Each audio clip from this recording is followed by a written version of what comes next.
Henry Abbott is one of the most respected voices in NBA journalism, and his latest reporting for TrueHoop has reignited a major question around the league. Question is this: has Giannis Antetokounmpo played his last game in Milwaukee? Now, with the trade deadline approaching, rumors around Giannis, Rich Paul potentially becoming his agent, and potential destinations, including the New York Knicks, they are growing louder by the day. So, what's real? What's speculation? And what should fans actually be paying attention to? Well, I'm joined now by the TrueHoop founder and NBA insider himself. Henry Abbott is here to help us separate fact from the noise. Henry, what's going on, my friend? Let's dig in, Dexter. It's kind of fun, right? We're getting to the trade deadline, and all these things that have been off in the distance are suddenly right here. Yeah, they are right here. All right, we got to get into your article because it was a good one. I had to text you about it. I said, we got to talk about this because your article immediately at the top, not at the top of it, but in it, I think the thing that jumps out to a lot of people is the possibility of Rich Paul entering the picture here with Giannis. From what you know, what you can confirm, how significant would that be, a shift in his representation in terms of leverage and trade dynamics? How important would that be?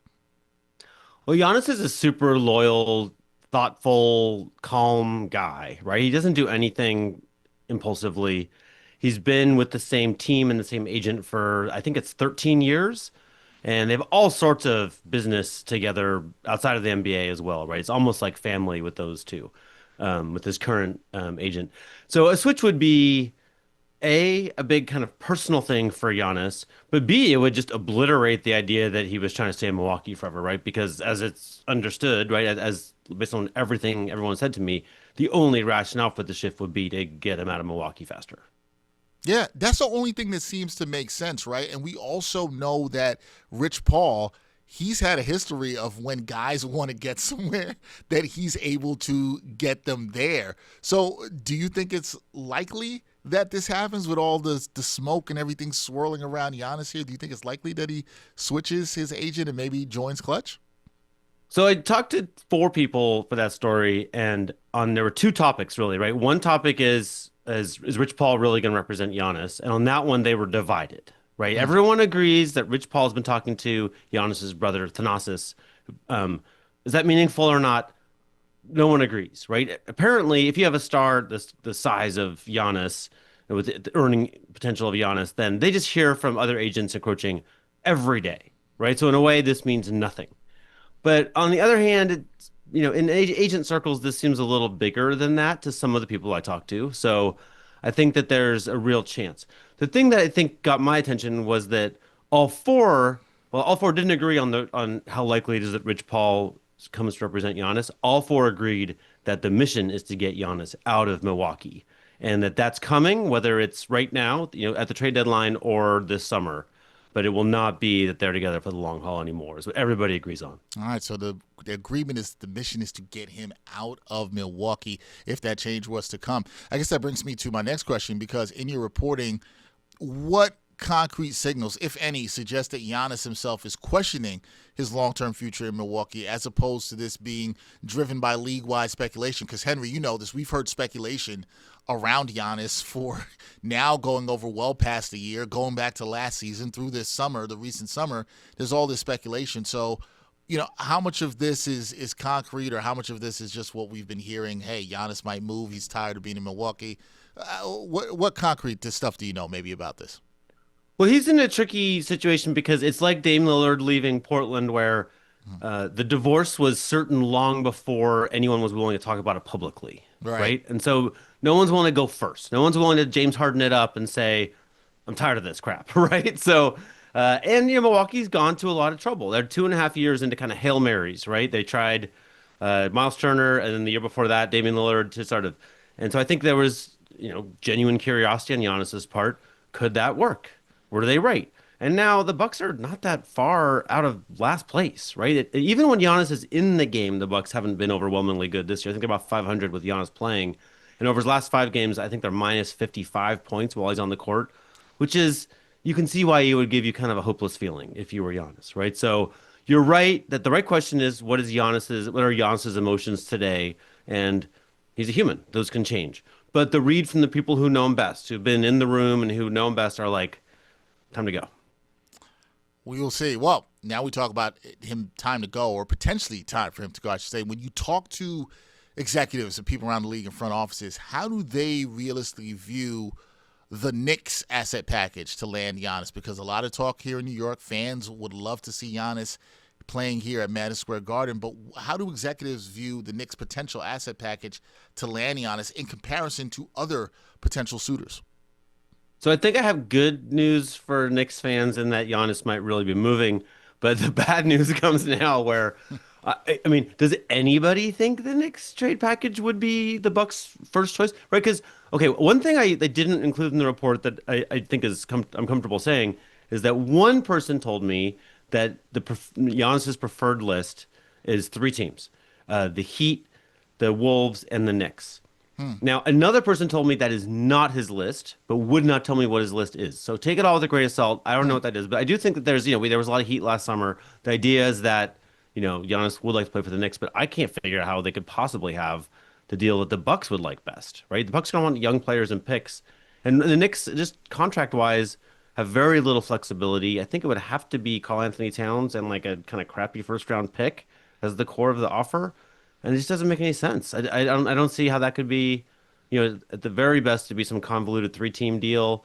Maybe there's a way to do it with Mikal Bridges but anyway, other teams can offer a lot more. To be honest, I think, we're working on a story about this at TrueHoop. My partner David Thorpe has been working the trade machine really hard, and he's going to make a case that Giannis has a better long-term future in Milwaukee than a lot of the places that he wants to go because they'd have to strip everything so bare just to get him. So it's funny because I've thought about that, Henry, and I feel like that's actually really logical.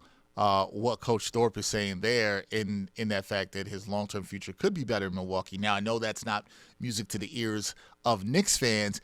I do want to ask you one more follow up on that because I agree with you and you've heard this from talking to executives too. But when you look at what the Knicks could offer Milwaukee if they were going to do a one-to-one trade team to team, doesn't really seem likely. Do you think it's more likely the Knicks could get this done if they get other teams involved in this?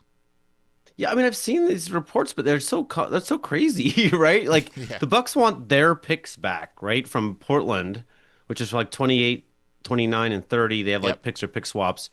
So you got to give something super valuable to Portland without adding a bunch of salary to Portland. And like, I don't see it. I don't see how the Knicks can do that. Like, what do they? You'd have to have picks. I think that you'd have to sweeten this deal. And the Bucks just want to get younger, right? The best thing they have going is like Ryan Rollins. Okay, so if you're running the Bucks, like who do we pair Ryan Rollins with moving forward on his, I think he's maybe 23, 24. So who's in that age range? I don't, and can match salary with Giannis, who makes 50 plus $1 million. Like it's just a riddle the Knicks don't have the pieces to solve. Yeah, it's a big riddle. They need a lot of help. And the other thing in this, you need Giannis to say that he wants to come to New York, right? You would need that to happen too. So I guess that brings me to this, Henry. At this stage, is the idea of a Giannis trade more about pressure testing Milwaukee's direction, or is there real evidence that real deadline talks could actually materialize here within the next week? I think there are real deadline talks. I think it's happening. I think these things happen. When reporters say like, oh, they, made a phone call, like every one of those phone calls is after a million back channel phone calls, right? Everyone's talking all the time, right? Giannis has an agent who gets a lot of phone calls, right? And they think about this and think about that, and some of them rise to the level of further discussions, some of them don't. But yeah, the talks are on for sure. Like there's a real chance that Giannis gets traded right now, and if he doesn't get traded now, and the reason he wouldn't get traded now is that he's injured, right? He's out with this calf strain, and it's happened recurringly for him. He's missed a lot of time with it, so I could see that the Bucks would decide his value would be higher when he's been on the court healthy. Um, but yeah, I think I don't think there's any. I don't think it's smoke here. I think this is real. All right, so think this is real. So that brings me to the last thing here. Let's try to separate, if you had to separate fact from the noise right now, what do you believe fans here in New York that are hoping for Giannis to come here should actually pay attention to over the next week as the trade deadline approaches? I mean, I know this is not how the fan brain works, and I respect it, but like for me, honestly, I've been following all the coverage, and I live pretty close to New York, so everyone I know is always like asking me about the Knicks. To me, the most important thing in the Knicks world right now is remember the Karl Anthony Towns from last year's playoffs.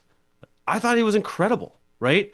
And I don't know what's happening right now, and I don't know why they had this little terrible streak, but if you keep him you have that guy in this year's playoffs, and if he can play like that again, you're going to be very happy.